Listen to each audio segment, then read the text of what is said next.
पढ़ाई लिखाई जो है इस मुल्क में, लिटरेसी रेट हमारा वैसे ही इतना कम है। सोने पे सुहागा होता क्या है? वो होता यह है कि निसाबी कुतुब की कीमतों में हुआ इजाफा पंजाब में, और छोटा मोटा नहीं, होश रुबा इजाफा हुआ, यानी होश उड़ा देने वाला ये इजाफा था। और गरीब तलबा के लिए इल्म का हुसूल मजीद मुश्किल हो गया है। पब्लिशर्स ने महंगे कागज़ को इजाफे की वजह करार देकर जान छुड़वा ली है। अब तलबा का मुस्तकबिल कहाँ खड़ा है, इस पे तो हम बात करेंगे। कैसे पंजाब बढ़ेगा और कैसे आगे बढ़ेगा, इस पे भी हम बात करेंगे। लेकिन पहले दानियल उमर की रिपोर्ट आपको दिखाते हैं। कोरे कागज की अहमियत तब होती है जब इस पर रोशन हर्फ उतर आएं। मगर अब ऐसा लगता है कि इस कोरे कागज ने अपनी पहचान खुद बनाने का फैसला कर लिया है। वो कैसे, आइए आपको बताते हैं।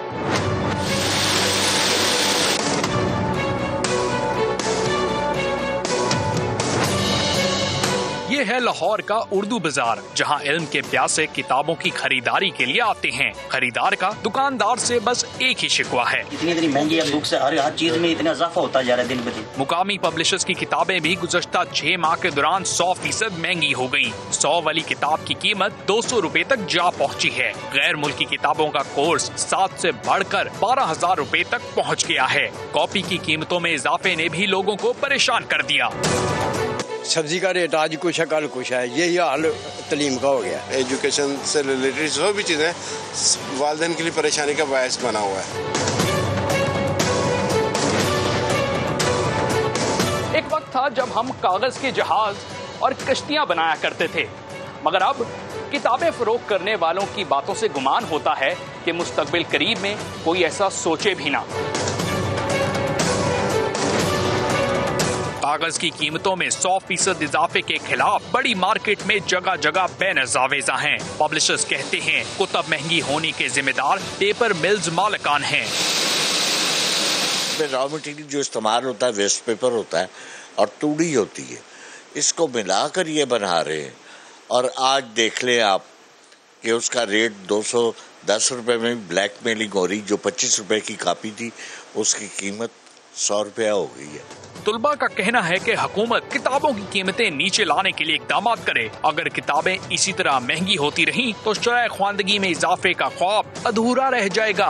कैमरामैन अज़हर इकबाल के साथ दानियाल उमर, समा, लाहौर। अच्छा जी, रिपोर्ट हमने आपको दिखाई है। इसी पर बात करने के लिए हमें ज्वाइन कर चुके हैं मियां रज़ाउल रहमान, सदर सर्विंग स्कूल एसोसिएशन, माहिर तालीम है। इनसे बात करेंगे कि आखिर ये जो इजाफा है, इस इजाफे से हमारा फ्यूचर कहाँ खड़ा है। सर, बेहद शुक्रिया वक्त देने के लिए। Good morning sir. हम देख रहे हैं कि कागज़ों की कीमतों में 100% इजाफा होना, दैट्स मीन कि हमारी किताबें महंगी होंगी, हमारी कॉपीज़ महंगी होगी। और फिर जो हमारे स्कूल हैं वो क्या करते हैं जी कि हमारी ही किताबें लेनी है, हमारी ही कॉपीज़ लेनी है। तो यहाँ पर हम क्या समझें कि हमारे बच्चे कैसे पढ़ेंगे, कैसे लिखेंगे, उनका मुस्तकबिल कहाँ है? बिस्मिल्लाहिर्रहमानिर्रहीम, और बहुत शुक्रिया आपका। देखिए, इसमें किताब, निसाब और उस्ताद, ये 3 बड़े इंपॉर्टेंट फैक्टर हैं जो बच्चे की तालीम पे असरअंदाज होते हैं। और अगर आप किताब की प्राइस बढ़ा देंगे और किताबों की कीमत इतनी ज़्यादा बढ़ जाएगी कि लोगों की रेंज से या उनकी अफोर्डेबिलिटी से बाहर हो जाएगी, तो ये बहुत मुश्किल है कि आप अपनी एजुकेशन को, या बहुत बड़ी तादाद में बच्चे अपनी एजुकेशन को कंटिन्यू रख सकें। देखिए, हमारे यहाँ पे जो 90% बच्चे हैं या स्कूल्स हैं वो 5,000 से कम फीस वाले स्कूलों में पढ़ते हैं। और ये 90% बच्चों के जो वालिदैन हैं, इसमें ज़्यादातर लोग जो हैं जॉब करने वाले हैं या जिनकी लिमिटेड इनकम है, उसमें इन्होंने अपना सारा बजट मैनेज करना होता है। तो चूँकि ये जो पिछला एक महंगाई की वेव आई है, इस वेव के अंदर जो जैसे बाकी चीज़ों की, ग्रॉसरी की, हमारी अशिया ज़रूरत की जो चीज़ें बढ़ती गई हैं, इसी तरह जो हमारी स्टेशनरी, बुक्स, कॉपीज़ वगैरह की कीमत बढ़ी है, ये बड़ा अफेक्ट करेगी। और देखें, पिछले 6 महीने में जो हमें एक मोहतात अंदाजे के मुताबिक मैं आपको पंजाब में बताने लगा हूँ, तकरीबन 10 लाख बच्चे हैं जो आउट ऑफ स्कूल हो गए हैं। और पाकिस्तान में पहले ही 2018 की रिपोर्ट के मुताबिक 22 मिलियन बच्चा आउट ऑफ स्कूल है। और ये भी अंदेशा जाहिर किया जा रहा है कि कीमत अगर ऐसे ही बढ़ती रही तो आने वाले जो 4 महीने हैं जिसमें नया सेशन शुरू होना है, मजीद 10 लाख बच्चे आउट ऑफ स्कूल हो जाएंगे। इतनी बड़ी तादाद में जब बच्चे आउट ऑफ स्कूल हो जाएंगे तो आप सोचेंगे बच्चे जाएंगे कहाँ पे? या तो वो चाइल्ड लेबर में जाएंगे, या वो स्कूल छोड़ देंगे, या वो घर पे पढ़ेंगे, या वो ट्यूशन सेंटर्स पर जाएंगे, तो डेफिनेटली इसमें होगा ये कि तालीम का मेयार पाकिस्तान का कम होगा और उसके साथ साथ जो बच्चों की क्वालिटी एजुकेशन है वो ज़रूर डिस्टर्ब होगी। एक तरफ हम बात करते हैं कि हमने मुल्क के अंदर तालीम को बेहतर करना है, सिंगल नेशनल करिकुलम लेके आना है, और सिंगल नेशनल करिकुलम को लाने का मकसद भी ये था कि किताब, निसाब और उस्ताद को इम्प्रूव किया जाए, बेहतर किया जाए, क्वालिटी इम्प्रूव की जाए। और अगर आप ये इसमें एक महंगाई का फैक्टर ले आते हैं तो ये आम लोगों के लिए बहुत बड़ा मसला बनेगा। अच्छा महक, इसमें मैंने गवर्नमेंट को आज से कोई 1 साल पहले तकरीबन मैंने गवर्नमेंट को एक प्रपोजल दिया था कि जैसे आपने अपना सेहत कार्ड मुतारिफ कराया है, हेल्थ कार्ड मुतारिफ कराया है, इसी तरह एजुकेशन कार्ड मुतारिफ करा दें, और जो तबका 5,000 से कम फीस चार्ज करता है, पे करता है, स्कूल्स पे करते हैं, उनको वो कार्ड दे दिया जाए। उसमें हर बच्चे के लिए लिमिटेड फीस और स्टेशनरी की अमाउंट और उनकी बुक्स की अमाउंट उसमें मौजूद हो, तो उससे ये बहुत बड़ा अच्छा एक मैनेजमेंट हो जाएगी। और इसमें मैं यहाँ पे एक बात और आपको ऐड करूँ, आप ऐड करें, आप ऐड करें, जी प्लीज आप ऐड करें, फिर मैं आपसे काउंटर जी मैं एक और ऐड करूँ कि सर गवर्नमेंट स्कूल में एक बच्चे के ऊपर 10,000 से 15,000 खर्च आता है। तो अगर आप एजुकेशन कार्ड में एक फैमिली को, एक बच्चे के लिए 4,000 या 5,000 महाना भी दे देते हैं तो वो बड़ा अच्छा पैकेज उसका बन जाएगा और एजुकेशन की जो क्वालिटी है वो इम्प्रूव होती जाएगी। रज़ा साहब, मैं आपसे ये पूछ रहा था, आपने ये जो आइडिया दिया है ये अच्छा आइडिया है, यानी कि एजुकेशन को भी सब्सिडाइज़ किया जाए, but the thing is after the 18th amendment की हुकूमत की जिम्मेदारी है कि वो तालीम, फ्री तालीम जो है वो प्राइमरी तक दे। तो एक तो ये चीज़ हो गई। दूसरी चीज़, अच्छा इसका ज़िम्मेदार जो है वो आप किसको मान रहे हैं? पेपर मिल्स एसोसिएशन, क्योंकि उन्होंने तो सीधा जो है 15 रुपये फ़ी किलो इजाफा किया कागज़ में।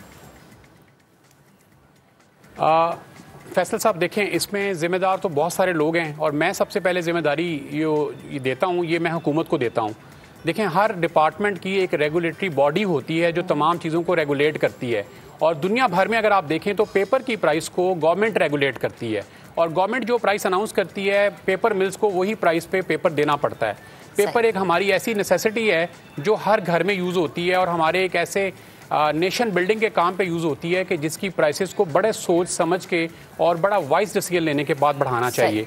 और इसमें सेकंड एक और बड़ा इंपॉर्टेंट पॉइंट है जो मैं यहाँ पे मेंशन करना चाहूँगा, जो गवर्नमेंट चाहे तो फौरी तौर पे पेपर की प्राइस कम हो सकती है कि गवर्नमेंट इस वक्त करंटली पेपर के ऊपर 20% कस्टम ड्यूटी चार्ज कर रही है जो इंपोर्ट होता है। जो इंपोर्ट होता है पेपर, उस पर 20% कस्टम ड्यूटी है, 17% सेल टैक्स है, 4.5% विद होल्डिंग टैक्स है, 2% एडिशनल सेल टैक्स है, ये 43% बनता है। इसके अलावा दूसरे अखराजात डाले जाएं तो वो 20% बनते हैं। ये 63% बनता है जो गवर्नमेंट चार्ज करती है जो पेपर बाहर से इंपोर्ट होता है। अगर गवर्नमेंट चाहती है कि फौरी तौर पे जो मोनोपोली यहाँ पे लोकल पेपर मिल्स की बनी हुई है उसको तोड़े, तो फौरी तौर पे जो इंपोर्ट ड्यूटी है उसको कम कर दे या ख़त्म कर दे या उस पर सब्सिडी दे दे और लोगों के लिए पेपर की रसाई आसान हो जाए। और इसमें मैं यहाँ पे एक और बात भी ऐड करना चाहूँगा कि अगर आपने एक पेपर 100 रुपये का लिया है, अगर आपने बाहर से 100 रुपये का इंपोर्ट करना चाह रहे हैं तो यहाँ पहुँच के वो 163 रुपये का हो जाएगा। तो वो जो 63 रुपीज़ का फ़र्क है, जब हम उसको लोगों को शिफ्ट करेंगे तो बहुत आसानी हो जाएगी, बल्कि यहाँ की लोकल मिल्स को अपनी प्राइसेस कम करनी पड़ेंगी। बिल्कुल रज़ा साहब, और ये ज़रूरी भी है, बच्चों का मुस्तकबिल इससे जुड़ा है।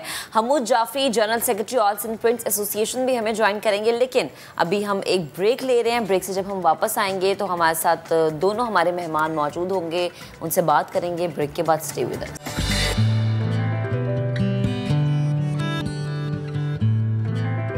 कागज़ महंगा हुआ है और उससे अफेक्ट यह है कि जो किताबें हैं, जो स्कूल्स की बुक्स हैं, वो महंगी होती जा रही हैं और बहुत ज़्यादा एक्सपेंसिव है।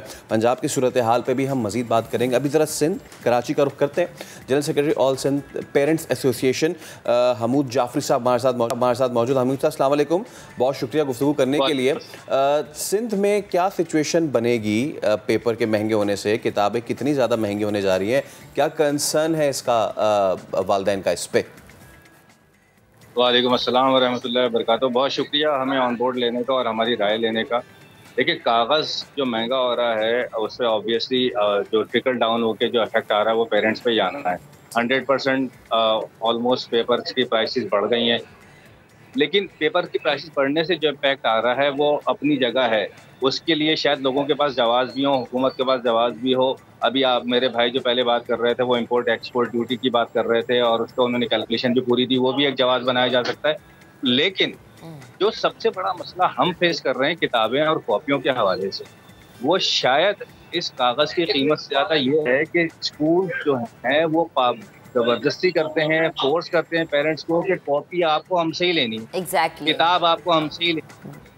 तो वो जब वो किताब हमें उनसे ले, हम तो ऑलरेडी 300-400% ऊपर और पहले ही खरीद रहे हैं। बिल्कुल। फिर उसके ऊपर ये जो कॉस्ट उनकी पब्लिकेशन के ऊपर जब आएगी तो वो कॉस्ट भी ऑब्वियसली वो हमारे ऊपर ही डालेंगे। तो सबसे पहले तो जो कंट्रोल करनी चाहिए ना वो, और ये बाकायदा नोटिफिकेशन तब आए हैं कि स्कूल पाबंद नहीं कर सकते पेरेंट्स को कि वो उनके जो बच्चे हैं वो उनके स्कूल से ही किताबें या कॉपियाँ खरीदें या स्टेशनरी खरीदें। एक तरफ मैं और इशारा करूँगा, आप पेपर की बात कर रहे हैं, 1 साल पहले से लेकर के अब तक तकरीबन 30% पेंसिल में जो लेड इस्तेमाल होता है उस पर भी ड्यूटी एक्स्ट्रा लगा दी गई है। अभी रिसेंटली का मुझे पता नहीं, अभी पिछले चंद दिनों में अगर कुछ मजीद हो गया हो तो हर चीज़ वो जो जिसका ताल्लुक बच्चों की तालीम से है उसकी कीमतें बढ़ रही हैं। और जो लोग बीच में हैं, जो मिडिल मैन का किरदार अदा कर रहे हैं, जबकि उनका मिडिल मैन का कोई किरदार है नहीं, उनको कोई पकड़ने वाला नहीं है, उनको कोई रोकने वाला नहीं है। अगर उनको रोका जाए, अगर उनको पकड़ा जाए तो पेरेंट्स पे वैसे ही बर्डन बहुत कम हो जाए। बाकायदा नोटिफिकेशन आते हैं, बाकायदा शो कॉजेज जाते हैं, लेकिन कोई फर्क नहीं पड़ता। उसके बावजूद स्कूल से ही कॉपियाँ खरीदनी पड़ती हैं, स्कूल से ही पेंसिलें खरीदनी पड़ती हैं, स्कूल से ही किताबें खरीदनी पड़ती हैं। आपका जो मेन सवाल है कागज़ की कीमत के ऊपर जो बढ़ गई है, ऑब्वियसली चाहे वो हम स्कूल से कॉपियाँ किताबें खरीदें, चाहे जी ठीक है, हम भी हमारे साथ मौजूद है, उन्हें भी साहब भी मौजूद थे और हमारे साथ जो मियां रज़ा साहब। बिल्कुल रज़ा साहब, मैं आपकी जानिब वापस आती हूँ। हम ये देख रहे थे, जब पंजाब की हम बात करते हैं आबादी के लिहाज से सबसे बड़ा सूबा कंसीडर किया जाता है पंजाब, लेकिन अगेन वही कि यहाँ पर जो हम देख रहे हैं कि रेट्स बढ़ रहे हैं किताबों के। जैसा कि अभी हमूद साहब भी ये बात कर रहे थे और सर मैंने भी एक क्वेश्चन उठाया कि स्कूल्स वाले जोर देते हैं, मेरा ये पर्सनल एक्सपीरियंस है कि मेरा जो छोटा भाई है वो स्कूल वाले कहते हैं जी हम ही से बुक लेनी है आपने, बाहर की किताब चाहे मैच कर रहा है कंटेंट, नहीं जी हमने जिस पे स्टैंप लगा दी वही किताब आप लेंगे, बाहर की किताब तो बिल्कुल आपको अलाउ नहीं की जाएगी। ये सिर्फ किताब नहीं है, 10 कॉपीज़ हैं तो 10 की 10 स्कूल वाला देगा, 10 किताबें 10 की 10, इवन डायरी भी जो है वो भी स्कूल की ही हमें लेनी पड़ती है। तो सर यहाँ पर तो यकीनन पेरेंट्स में बहुत ज़्यादा बोझ पड़ रहा है। महक आपने बिल्कुल ठीक फरमाया और बिल्कुल सही जगह पे आपने हमारी तवज्जो दिलाई है। ये प्रॉब्लम मौजूद है, हमारे यहाँ पे स्कूल ऐसे करते हैं कि उसमें अपना प्रॉफिट टेकिंग करते हैं और रेगुलेटरी अथॉरिटी ये कहती है तकरीबन तमाम सूबों की कि आप स्कूल्स में किताबें नहीं सेल कर सकते, ना ही आप उनको फोर्स कर सकते हैं। तो जो स्कूल ये काम करते हैं वो बिल्कुल गलत करते हैं और मैं समझता हूँ कि उनको इस वक्त जो सूरत हाल चल रही है, इस सूरत हाल में उन्हें कॉपरेट करना चाहिए और विदाउट एनी प्रॉफिट बच्चों को किताबें मुहैया करनी चाहिए।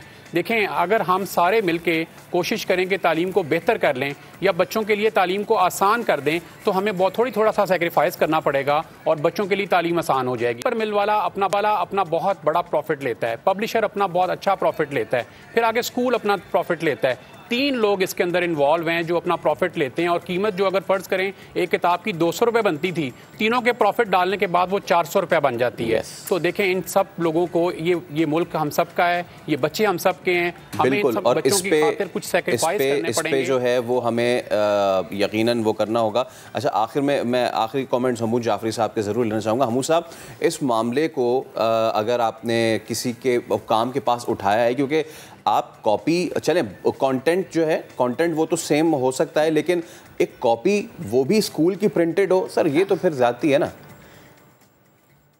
मेरा तो नज़रिया मुख्तलिफ है। मैं तो कहता हूँ अगर मुझे कॉपी स्कूल की इस्तेमाल करनी है तो वो मुझे फ्री में मिलनी चाहिए, क्योंकि मैं तो स्कूल का इश्तिहार लेके घूम रहा हूँ, स्कूल का इश्तिहार बन के घूम रहा हूँ। जो इश्तिहार बन के घूमता है उसको पैसे दिए जाते हैं या उससे पैसे लिए जाते हैं। ठीक है, आप कमाल स्कूल बहुत ज़बरदस्त। अच्छा, क्योंकि वक्त की किल्लत है हमूद साहब, बिल्कुल आपने बिल्कुल ये ठीक बात की।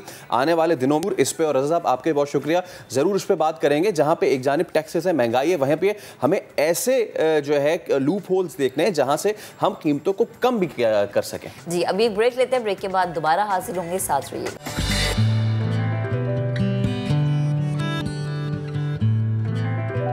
अब ज़रा आगे बढ़ते हैं और पाकिस्तान की होनहार तालिबा की बात करते हैं। और वो एक ऐसी स्टूडेंट है फैसल, जब हम उनकी बात करते हैं ना तो जैसे हमने इंट्रो में भी कहा कि फ़र्स्ट अटैम्प्ट में ये चीज़ कर लेना बहुत ज़्यादा मैटर करती है।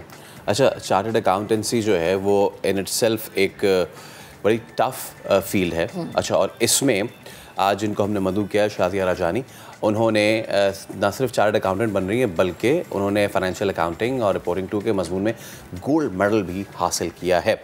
जो लोग चार्टर्ड अकाउंटेंसी को जानते हैं उन्हें पता है कि इन्होंने कितना बड़ा कारनामा सर अंजाम दिया। तो शाजिया हमारे साथ मौजूद है। शाजिया, अस्सलाम वालेकुम। सबसे पहले बहुत बहुत मुबारक हो आपको। Thank you. और गोल्ड मेडल लेने पे सबसे पहले फीलिंग कैसी है? फीलिंग बहुत ज़्यादा अच्छी है, बहुत ज़्यादा खुशी है इस बात की कि मैंने गोल्ड मेडल लिया है, और उसके साथ साथ ये एक मोटिवेशन भी है कि आगे और ज़्यादा मेहनत करनी है, इसी तरह अच्छे रिजल्ट्स लाना है, तो एक मोटिवेशन भी मिलती है और ज़्यादा एफर्ट्स डालने की। सही।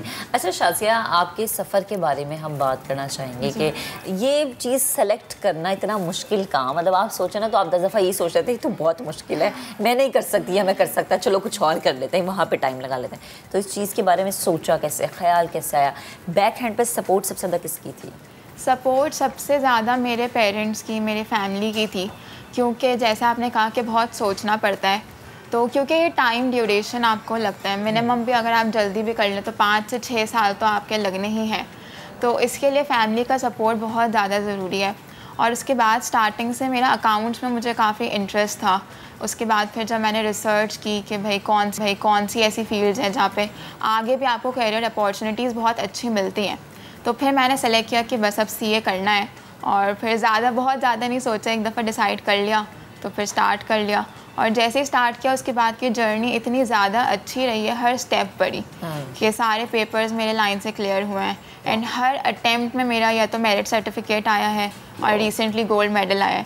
तो जब इतनी अच्छी जर्नी होती है तो फिर आगे बस एक मोटिवेशन और वही मिलती रहती है। अच्छा शाजिया, आप मुझे ये बताइए कि एक ही इंस्टीट्यूट से आपने सारा पढ़ा या फिर होता है ना हमारे यहाँ चार्टर्ड अकाउंटेंसी के मुख्तलिफ इंस्टीट्यूट आप चेंज करते रहते हैं, ये बताएं, और टीचर्स का इसमें बड़ा अहम किरदार होता है, तो ज़रा ये बताइए मुझे। जी, मैंने एक ही इंस्टीट्यूट से पढ़ा है अब तक जितने भी पेपर्स क्लियर किए हैं, और क्योंकि मुझे कभी ज़रूरत ऐसी पड़ी नहीं कि सारे ही टीचर्स इतने ज़्यादा अच्छे थे, और ये हमारे रिज़ल्ट से भी पता चलता है कि सिर्फ आप खुद से तो पढ़ के इतने अच्छे रिज़ल्ट बिल्कुल भी नहीं ला सकते।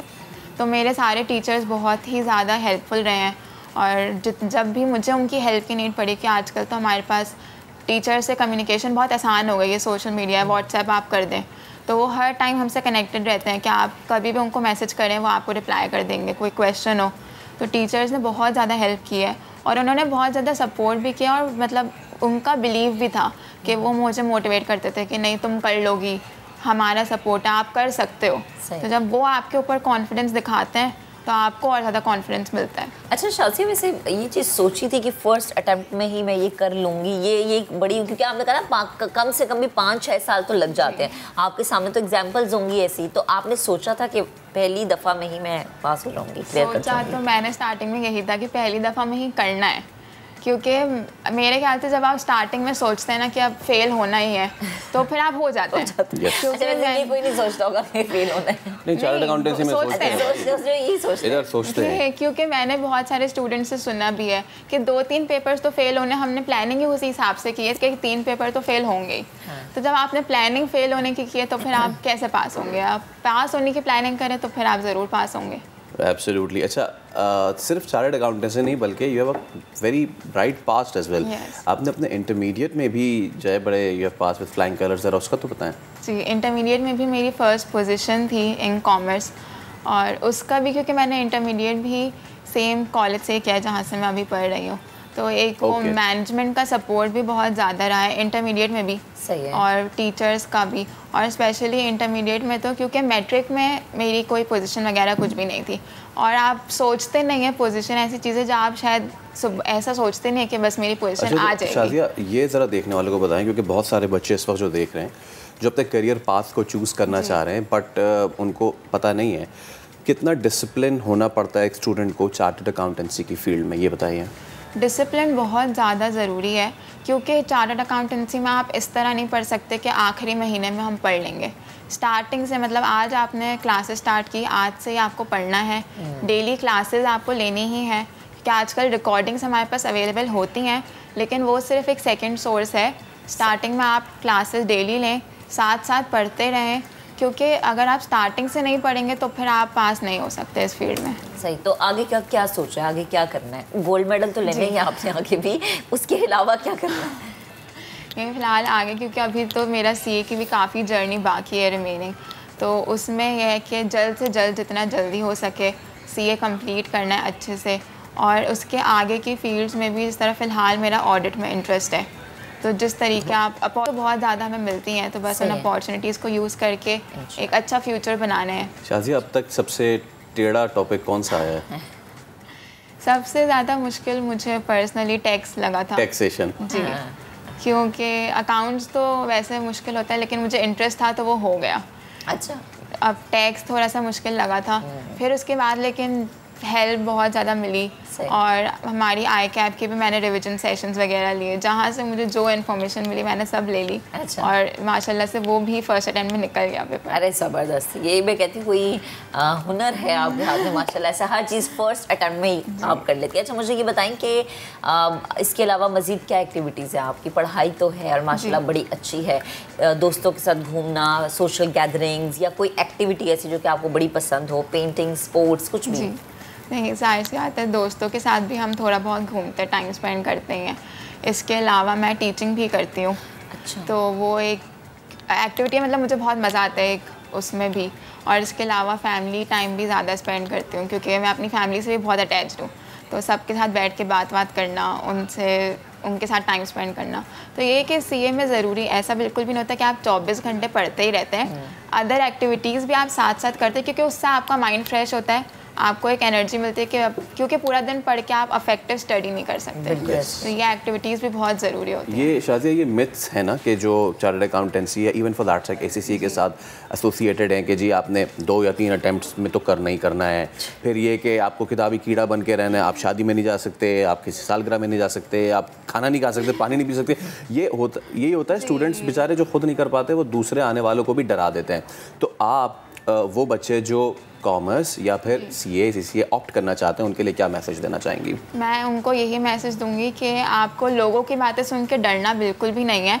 मतलब आप सीए की पॉजिटिव साइड्स देखें, क्योंकि चैलेंजेस आपको वही लोग बताते हैं जो कि शायद उन्होंने खुद भी, अगर आपने एफर्ट्स डाली हैं या थोड़ी कम डाली हैं, तो उसकी पॉजिटिव साइड्स देखें कि आपको कितनी अपॉर्चुनिटीज़ मिल रही है। मेहनत तो है इस फील्ड में, लेकिन मेहनत आजकल किस फील्ड में नहीं है। आप जिस भी फील्ड में जाएंगे आपको अपना बेस्ट देना ही है, तो इसलिए डरने की कोई ज़रूरत नहीं है। ये सारी मिथ्स हैं कि आपको किताबी कीड़ा बनना पड़ता है, आप 24/7 आपने सिर्फ पढ़ना है, ऐसा बिल्कुल भी नहीं होता। मैं भी ऐसा बिल्कुल भी नहीं करती। अदर एक्टिविटीज़ होती हैं, आपकी सोशल लाइफ भी होती है, अगर बस एक ज़रूरत होती है एक बैलेंस मेंटेन करने की और फोकस्ड रहने की। सही है, ठीक है। शाज़िया, बेहद शुक्रिया, आप हमारे साथ मौजूद थी, गुफ्तगू करी थी, और बहुत सारे लोगों के लिए, बहुत सारे बच्चों के लिए आप बहुत ज़्यादा इंस्पायरिंग स्टोरी है। क्योंकि जो अगेन फैसल वाली बात की, जो कहते हैं ना कि हम शायद फर्स्ट अटैम्प्ट में ऐसा नहीं कर सकते, तो भाई नहीं है, शाज़िया को देख लें, सब कुछ हो जाता है। अब ज़रा आगे बढ़ते हुए आपको बताएं, हमने सिंध और पंजाब की सूरत हाल आपके सामने रखी थी, क्योंकि कागज़ महंगा हो चुका है 100%। अब ज़रा KPK का हम रुख करते हैं। Khyber Pakhtunkhwa text book board और महकमा तालीम में फ़ंड्स का तनाज़ा सामने आया है।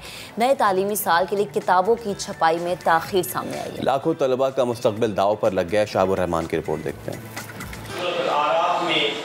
खैबर पख्तूनख्वा में नए तालीमी साल का आगाज होगा अगस्त में, मगर दरसी किताबें नापैद। माली बहरान के बाइस टेक्स्ट बुक बोर्ड किताबों की छपाई से कासिर। बोर्ड खजाने में सिर्फ 3 अरब रुपए मौजूद, जबकि किताबों की छपाई के लिए 5 अरब रुपए दरकार। किसी किस्म की पेमेंट नहीं हुई है, पिछले बकायाजात भी उनके ज़िम्मे वाजिब अदा है, और इस साल भी 5 अरब रुपए के करीब खर्चा आ रहा है।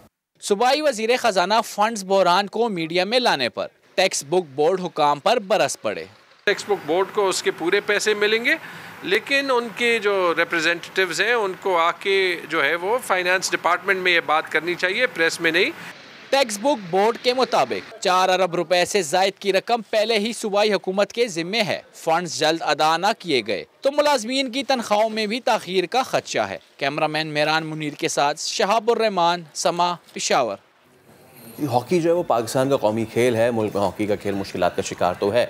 अब इस कल्चर को बहाल करने और हॉकी को कौमी खेल के तौर पर आगे बढ़ाने के लिए PHF ने पहली chief of army staff national inter club hockey championship 2022 के इनेकाद के लिए पहल की है। नेशनल हॉकी स्टेडियम लाहौर में जुलाई 2022 को मुनक़्क़द किए जाने वाले इवेंट का मकसद क्लब की सतह पर खेल को फ़रोग़ देना है, जिससे पाकिस्तान के दूर दराज इलाकों से उभरते हुए टैलेंट को तलाश करने में मदद मिलेगी। चैंपियनशिप को 4 मरहलों में तकसीम किया गया है। फाइनल नेशनल राउंड में कुल 10 टीमें हिस्सा लेंगी, जिनमें 4 टीमें पंजाब, 2 टीमें सिंध और 2 टीमें KPK की और 1 टीम बलूचिस्तान की और 1 टीम इस्लामाबाद की। आज़ाद जम्मू कश्मीर, गिलगित बल्तिस्तान की टीमें भी शामिल होंगी। अच्छा जी, खेल की बात हो रही है तो कौमी कबड्डी टीम के खिलाड़ी सिर्फ खेल में ही नहीं बल्कि अदाकारी में भी लाजवाब है। अब ये कौन है? लाहौर से नवीन अली मिलवा रही हैं। 2020 में कबड्डी वर्ल्ड कप अपने नाम करने वाली कौमी टीम के कप्तान शफीक चिश्ती अब उतरे हैं शोबिस के मैदान में।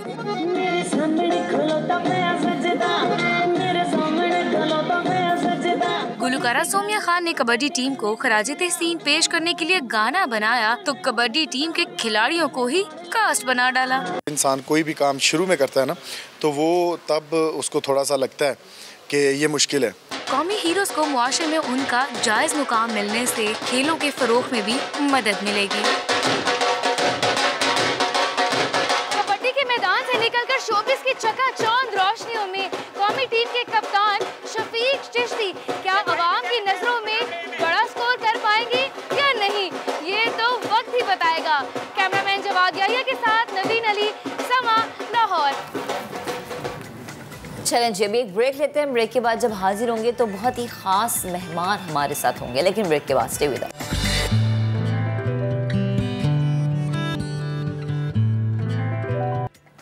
ज़बरदस्त ट्रेलर हमने आपको दिखा दिया, ज़रा हम खुद भी बता देते हैं। बहादुर पुलिस ऑफिसर चौधरी असलम की ज़िंदगी पर मबनी फिल्म चौधरी आज रिलीज़ होगी और फिल्म की कास्ट में ASP तारिक इस्लाम, यासिर हुसैन, अरबाज खान, शमून अब्बासी समेत दीगर जो लोग हैं हम उन्हें देखेंगे।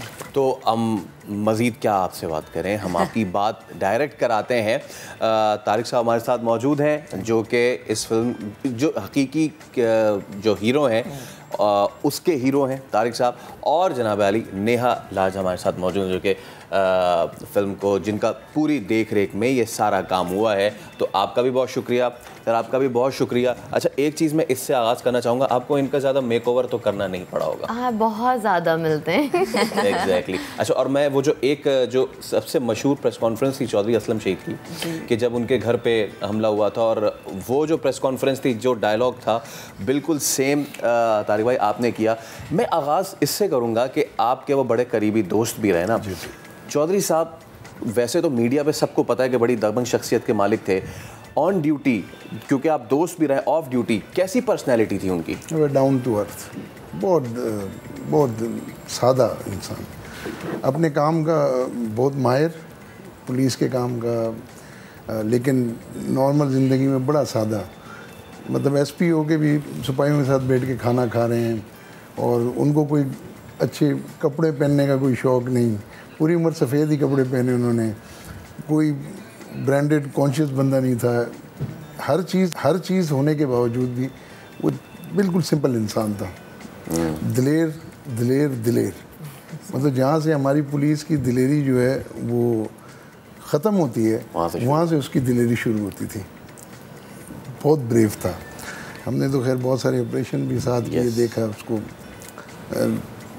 पता नहीं उसको गोली से तो डर लगता ही नहीं था कि गोली भी कोई चीज़ है। पूरी उम्र उसने इतने हमले उस पर, उसने कभी बुलेट प्रूफ जैकेट नहीं पहनी। बिल्कुल शहादत के लिए तैयार मटेरियल था। और उसने मतलब पूरी जॉब में यही था कि मैं शहादत लूँगा, जिस तरह हम बोलते मैं कोई चीज़ छीनूँगा, मतलब मैं शहादत लूँगा। और अल्लाह ने फिर उसको देखो शहादत भी दी। इतना बड़ा लेजेंड बन गया कि BBC ने उसके शहादत के ऊपर 10 मिनट की डॉक्यूमेंट्री दिखाई। आर्मी चीफ राहिल शरीफ थे, उन्होंने बाकायदा इसके ऊपर पैगाम दिया।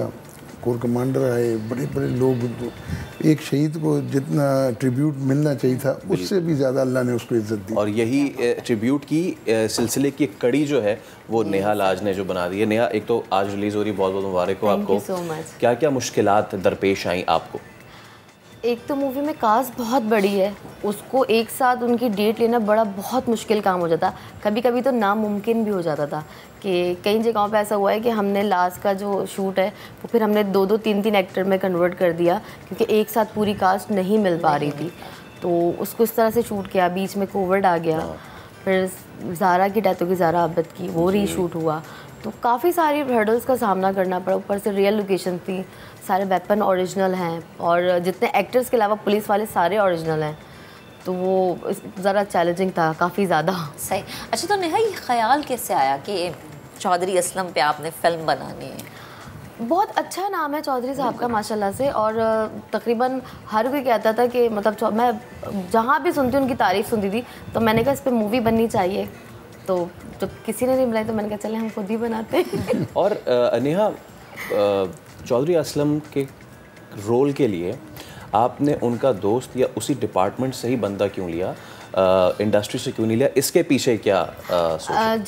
जब ये मूवी की मेरी स्टोरी कंप्लीट हो गई थी, तो जब मैंने इसको अनाउंस किया था, एक मैंने प्रेस कॉन्फ्रेंस की थी, तो मैंने तब कहा था कि मैं चौधरी साहब के कैरेक्टर के लिए कोई नया फेस लाऊंगी, नोन फेस नहीं लूँगी, क्योंकि उनकी पर्सनैलिटी बड़ी डिफरेंट थी। और एक पुलिस वाले को जिस तरह पुलिस वाले ना हकीकत में एक्टर्स बहुत अच्छा परफॉर्म करते हैं, मगर जब ये पुलिस वाले जो ना चौधरी साहब का कैरेक्टर था वो एक पुलिस वाला कर सकता था। खैर तारिक साहब का जहन में नहीं था। तो जब मैंने प्रेस कॉन्फ्रेंस की तो ये साथ बैठे थे, तो मुझे बड़े लोगों के मैसेज आए आप इनको कास्ट करें। अच्छा। तो फिर मैंने इनको कहा कि चलें फिर आप कास्ट हो जाइए। खैर इन्होंने मना कर दिया था, कहता आप किसी अच्छे एक्टर को लें, आप क्यों फिल्म ख़राब करना चाह रही हैं अपनी। तो मैंने कहा मैं बिल्कुल ख़राब नहीं कर रही हूँ, आप हाँ इनकी NOC लिए इनको ट्रेनिंग कराई, फिर मैदान में उतारा। और तारिक साहब, आपको किन किन मुश्किलात का सामना करना पड़ा? क्योंकि रियल लाइफ में तो मुजरिमों से लड़ने से लेके और मुख्तलिफ ऑपरेशंस तक, लेकिन रियल लाइफ में यासिर हुसैन, सना, शमून जैसे किरदारों के साथ जब आपने स्क्रीन शेयर की, ज़रा ये मोमेंट तो हमें बताएं ना। नहीं, ऐसा मुझे ज़्यादा प्रॉब्लम इसलिए नहीं हुई कि मैं तो चौधरी का किरदार कर रहा था। चौधरी और हम 25 साल तकरीबन नौकरी साथ कर चुके हैं, हम एक गांव के हैं, हम एक साथ इतनी जॉब 12-14 साल हम SHO-शिप साथ कर चुके हैं। तो बहुत सारी चीज़ें उसकी मुझे पता थी, और उसका चलना बैठना बात करना।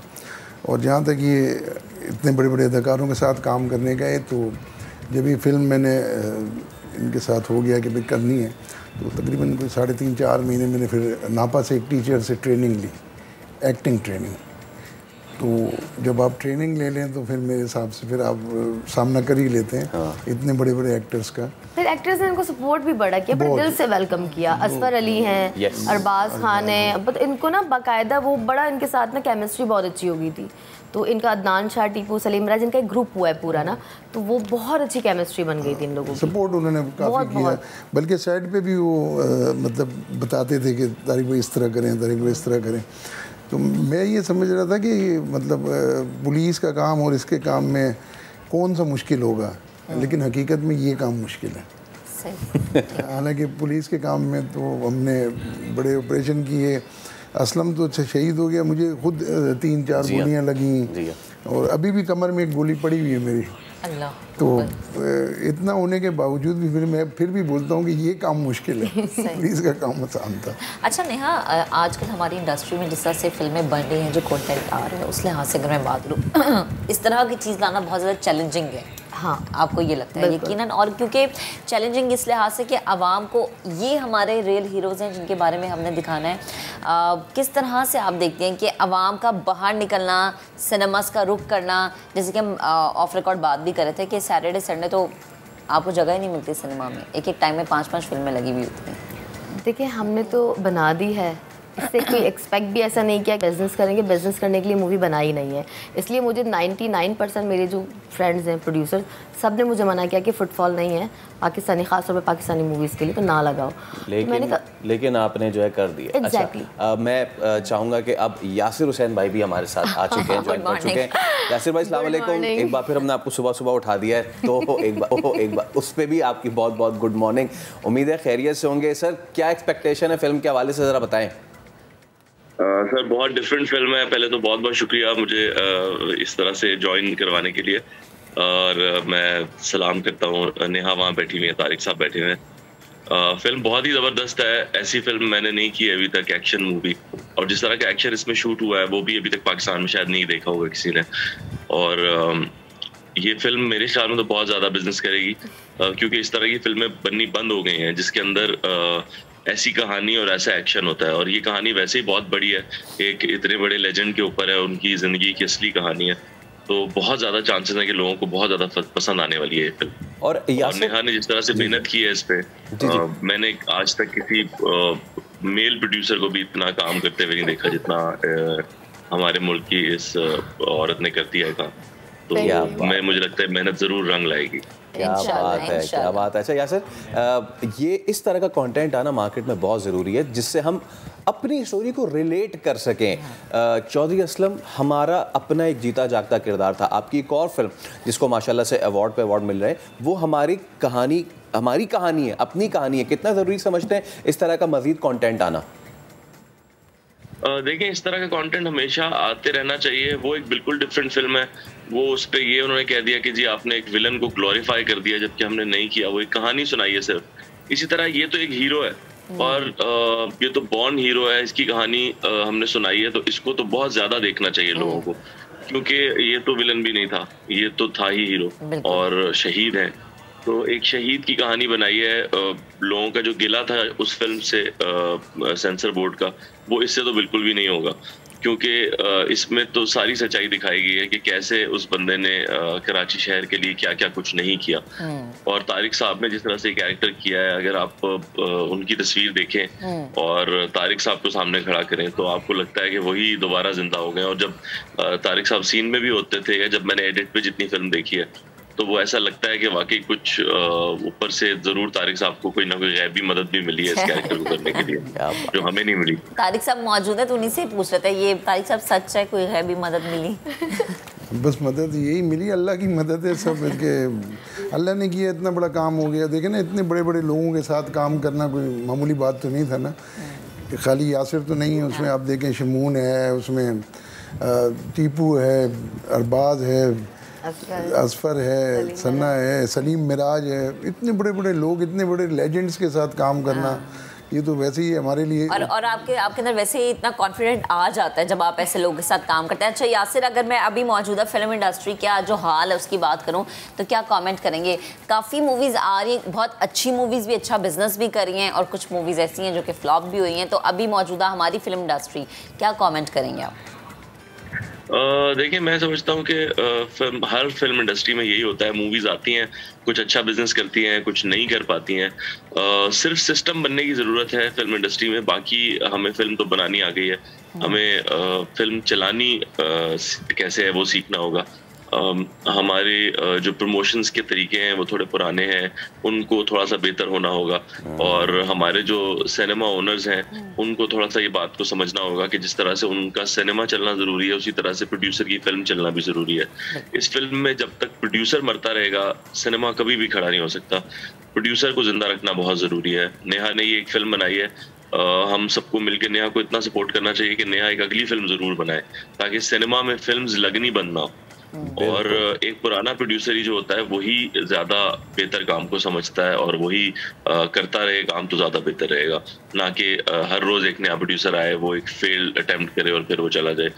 हमारे पुराने प्रोड्यूसर्स को जिंदा रखना बहुत ज़रूरी है। बिल्कुल यासिर भाई, बहुत शुक्रिया आपका। बहुत बहुत आपको जो है वो हम बेस्ट ऑफ लक विश करते हैं। अलॉन्ग विद तारिक साहब, आप भी आए, और नेहा आपको भी बहुत बहुत बेस्ट ऑफ लक। आज फिल्म रिलीज़ हो रही है, अगर आपको अपने ट्रू लेजेंड्स को लिव करना है तो प्लीज़ जाएँ और ये मूवी देखें।